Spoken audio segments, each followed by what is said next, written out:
Dear friends, this video is for general ophthalmologists so that they are familiar with the principle, procedure and pros and cons of corneal collagen cross-linking.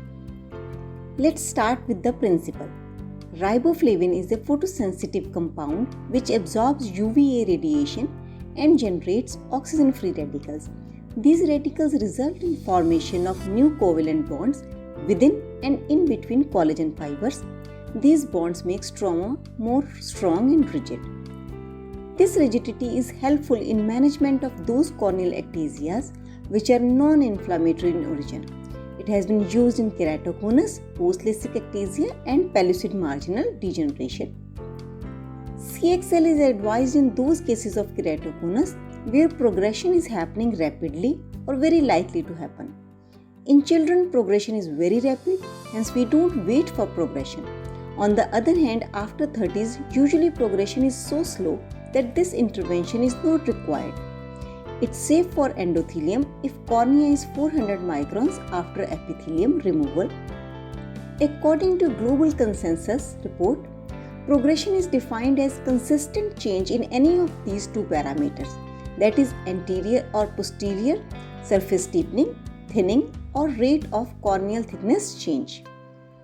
Unfortunately, there is no consensus about the magnitude of change, as people have used different devices and different parameters. I follow Hafezi's protocol and take increase of 1 diopter in Kmax over 1 year period as sign of progression. Kmax is the maximum diopter on a curvature map. Maximum keratometry is mentioned in most of tomography maps. If we see this column in detail, thinnest Pecke and maximum K reading is mentioned. On the other hand, if we do topography on Placido-based system, we need to look for warmest color and then click on it to know about Kmax. This topography shows the comparison between two topographies of same eyes.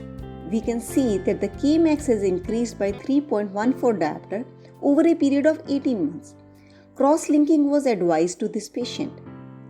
Procedure is very simple, done under topical anesthesia. Conventional CXL follows Dresden protocol. In this, central 8 to 9 mm epithelium is removed and dextran-based riboflavin is instilled every 5 minutes for 30 minutes. After this, UV radiations are given for 30 minutes. Dye installation is continued. Postoperatively, BCL or patching is surgeon's choice. In immediate post-op, there is intense pain, which gradually decreases over next 3 days as the epithelial defect heals. However, vision remains blurred for 3 to 4 weeks. Most of the cases have mild anterior stromal haze. This is the picture on the first post-op day. Eye appears slightly congested. Mild steroids and prophylactic antibiotics are prescribed. The defect heals by 3rd day usually, and by 7 days eye is quiet. There is mild anterior stromal haze. This haze is visible even later in many cases. I give RGPs 2 to 3 months post-surgery. Several studies have shown that this procedure results in improvement. Kmax shows stabilization or regression, and corrected visual acuity stabilizes or improves over 6 to 12 months. However, there are about 10% cases where the disease progresses or vision drops. Some cases show stabilization of Kmax, but the vision drops due to haze. Some studies have shown that the beneficial effect may continue even beyond 1 year. This is how we see the change in Kmax on serial topography. Since its introduction in 2003, original procedure has undergone several modifications. In standard procedure of 3 mW per centimeter square for 30 minutes, cornea receives energy of 5.4 joules centimeter square. There is a law in photochemistry which states that photochemical effects of UV light is proportional to the total amount of energy delivered regardless of the relative time and energy. Hence, this procedure was accelerated by increasing the irradiance. However, it was seen that if very short duration is used, the amount of flattening reduces. Hence, most people don't go beyond 9 to 10 milliwatts. This accelerated protocol is very useful when the cornea is very thin or general anesthesia is used, as seen in kids. Another helpful modification is the use of HPMC based dye in place of Dextran, as the soaking time is reduced. Another modification that was tried was transepithelial CXL, in which epithelium was not removed. This procedure did not become popular because the amount of stiffening achieved was 1/5 in comparison to the epithelium of procedure. There is no doubt that CXL is a technique which has revolutionized the management of keratoconus by stabilizing majority and even improving many cases.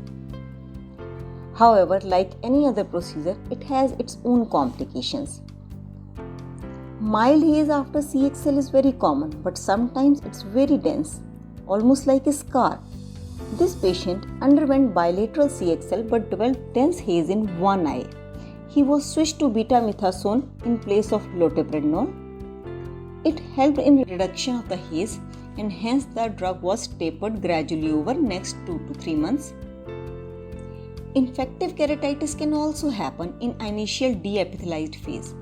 This patient unfortunately developed bilateral infection. This is the picture on second post-op day. Gram-positive cocci were the culprit. Fortunately, some part of visual axis was spared in both eyes, and hence he retained reasonably good vision. Sterile infiltrates are seen in some cases. It is important to differentiate them from infective pathology. Literature reports ring-like sterile infiltrates too, but we must be sure about their diagnosis before putting these patients on intensive steroids. Some irreversible complications like persistent corneal edema may require even corneal transplant.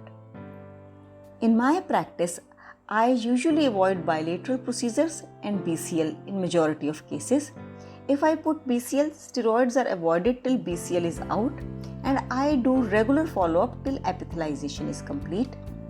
So I conclude by saying that CXL is a simple but not a trivial surgery.